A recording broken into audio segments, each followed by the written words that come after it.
So, I've hit 1,000, so let's cover the big thing that I'm sure you all wanted. Let's cover Foodfight, the infamous movie starring Charlie Sheen, Hilary Duff, and Wayne Brady. Look, I'm not gonna beat around the bush. We all get how bad this movie is. John Tron, the nostalgia critic, I hate everything, literally. Every fuck who calls themselves a reviewer has covered this movie at one point or another. And now it's my turn. So I'm just gonna go through an incredibly brief summary to touch on some of the bigger parts of the movie. So we start the movie with an action scene between Charlie Sheen's character, Dex Dog Detective, and Harvey Fierstein's character that'll only be around long enough for a paycheck, the Fat Cat Burglar. Dex eats a raisin, which is basically a dog eating chocolate. And I get it, it's cartoon logic, but you have to admit, knowing that raisins are basically rat poison for canines puts the scene into a little bit more of an interesting perspective. Anyway, Dex beats the Fat Cat Burglar in one very entertainingly awful falling animation later. Dex has about an hour and 25 minutes left before he starts shitting and vomiting everywhere. He then meets up with his friend, played by Wayne Brady, as he gets concerned about his date with Hilary Duff, who I'll call Dan and Sunshine respectively. Dan is a hyperactive squirrel who I want to see get drop-kicked over a backyard fence, and Sunshine can go get AIDS and die because she has little to no relevance in this movie at all. Actually, I'm gonna go back to putting the logic in this movie for a second. I find it funny how Sunshine is a Neko gal who is the face of a raisin brand and Dan is a chocolate squirrel. It's like a dog's worst nightmare right there. He'll chase after both, but regret catching either. Anyway, they have their cheesy little moment and Dan, the dolt, crashes the moment, and then Sunshine disappears for really the rest of this movie. She barely plays any real role by herself. As I said, she could really get AIDS and die for all I care. So then, 6 months later, Sunshine stays missing. Think people would have had a search team by now?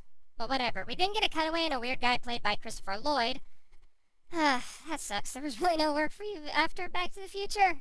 That's depressing, really. But Lloyd's character, also known as Mr. Clipboard, our obvious antagonist, derps around going, I are human who feels human things and talks about brand X, elixir that we don't get much explanation for, before we cut back to Dex and Dan talking about running a club and getting as crunk as they can get. And we see a bunch of real-life mascots. Then the villain comes in with something that may as well be Livin' La Vida Loca plays, and a fight breaks out. Who gives a fuck, really? The scene comes in quickly as it goes, and like several other parts throughout this movie, we're only left with the next scene, where Brand X Lady hits on Dex for a bit. Then we immediately get distracted by an aftermath between Salt and Sugars, where we get a bald joke. Oh, you have to help me, Dex, before I go bald! Not that bald isn't beautiful! By the way, Mr. Clean is the best thing about this movie. Let's see, Brand X takes over the city, and then Intern takes over the store, so Dex goes out to save Dan. Meanwhile, Brand X hires some weasel to capture Dex, and it works, if only begrudgingly. We then get a tango scene as Mrs. X tries everything that she can do to kill Dex, and despite the poor animation, the idea behind this is a lot of fun.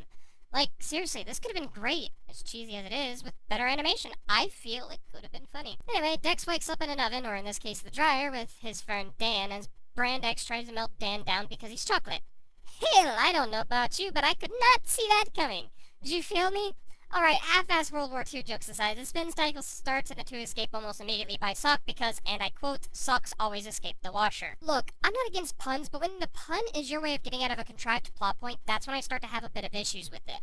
They were in no danger whatsoever because of how quickly they worked out of it. I have to ask, why do I care? In fact, do I care? I'm not sure anymore. They then find out that the X's are building an army. That never really goes anywhere, and Dex decides to get involved after all in case it does. They then go to some Jew for some analysis on a perfume Dex took from Lady X to find out that Brand X is toxic. Dex decides to email the main person in charge, but he has to cross in the daytime. In short, they make it. They try to learn what's going on in the store, and then they learn Brand X recalled 2 items. So Dex tries to get Brand X recalled, and the power goes out. Then Dex comes up with the idea to fight Brand X head on, and this is when we get that wonderful food fight scene. I love this fight scene. It's nothing like I've ever seen before. It's truly a sight to behold in every way, shape, and form. Fortunately, it's the rest of the movie. Well, pretty much that is. Everything else is the war, Dex saving Sunshine, and then Clipboard Man comes to try to recall stuff. Quickly gets defeated to reveal Lady X, who was some prune lady with a twist that was obviously tacked on when they introduced Prune Lady. But then a cat fight occurs, Sunshine wins, and they all live happily ever after. The end. Now the moment you've all been waiting for. What are my thoughts on Foodfight? Well, there's no beating around the bush that this movie is utter garbage. However, that said, I can't help but feel that it's in that so bad it's good territory. Like, yeah, it's cheesy, hard to look at with acting that's staler than an elementary school play, but you know what? I feel that's its hard-to-place charm. I can't help but stare at this movie in utter awe with a smile on my face every time I watch it.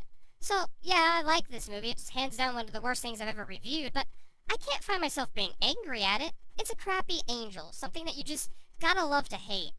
And there's my thoughts. Thank you everyone for these last couple years and 1,000 subscribers. Let's try to make these next 1,000 more enjoyable.